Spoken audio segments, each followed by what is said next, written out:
Hello everyone, my name is Melissa Spaulding, and today I'm going to be talking about the dangers of distracted driving and why we as a society need to just focus on putting down the distractions and the technology and turning our attention towards driving. Now, to get a better definition of exactly what distracted driving is, the CDC has provided an explanation. Distracted driving consists of three parts. The components are visual, or taking your eyes off of the road, physical, or taking your hands off of the steering wheel, and mental, or taking your mind and focus off of driving.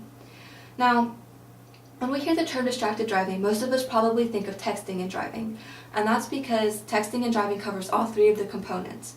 But there are other forms of distracted driving that are dangerous and that we need to be aware of as well. Now, in the past, distracted driving wasn't as prominent because there weren't as many distractions.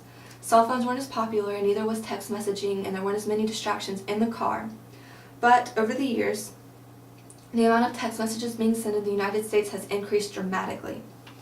According to the National Conference of State Legislatures, in 2008, over 600 billion text messages were sent in the United States. Now, in 2012, in just 1 month, 171.3 billion text messages were sent, according to distraction.gov, which is a website run by the government that is focused solely on raising awareness for distracted driving. Now that means that over 4 years, the amount of text messages has more than doubled.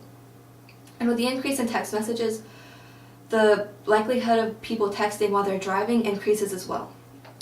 Now, the reason that texting and driving is so dangerous is because other people's lives are at stake. It's not just our own multitasking that we're doing. We're putting other people's lives in danger, and we can injure ourselves and other people.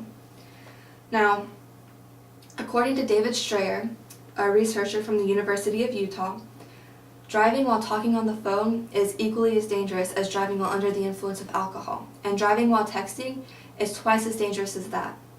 And according to the CDC, on a daily basis, 9 people die because of distracted driving, and 1,060 people are injured.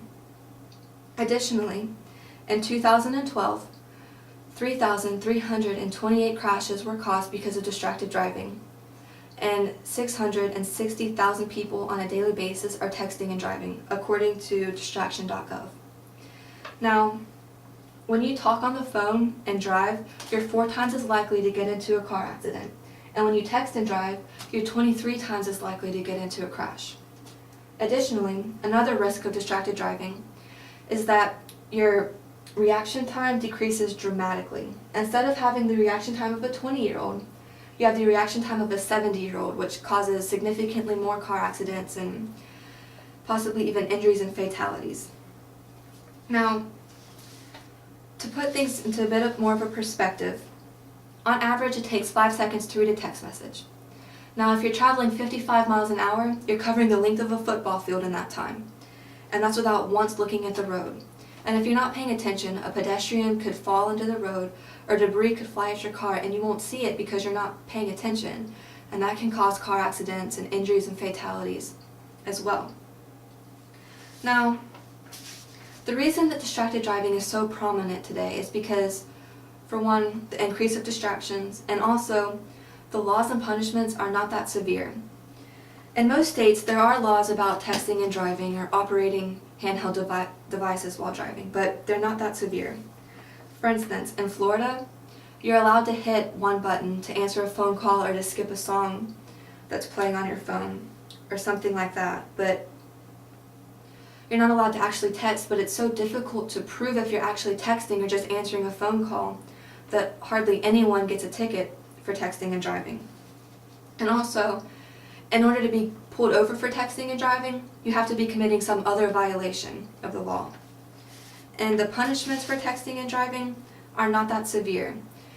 According to the Florida statutes, it's a $30 fine, but no points are put on your driving record. And you can appeal the ticket at court, and since it's hard to provide evidence that you were actually texting, most of the time the charges will be dropped. And the reason that it's so important to decrease distracted driving and to raise awareness is that we do not get second chances. Imagine if you were driving down the road and you hit somebody because you were texting and they died or they were severely injured. You can't take that back. Or imagine if your loved one was killed because somebody was texting while they were driving and they couldn't wait until they got to where they were going to send the text message. The amount of grief and suffering that people go through because of simple text messages or tweets or anything like that is just incredible, and the only way to stop it is to get the information and awareness out there and to just voluntarily cut back on distracted driving. We as society need to encourage stricter laws and more easily enforceable punishments that are also more severe, and we need to voluntarily comply. We need to stop texting and driving, and we need to just cut back on the distractions that are in the car as we drive. And we just need to remember that other people's lives are at stake and people can be hurt because of our selfish decisions. So I just encourage you to cut back on distracted driving, and I wish you good luck in your endeavors. Thank you.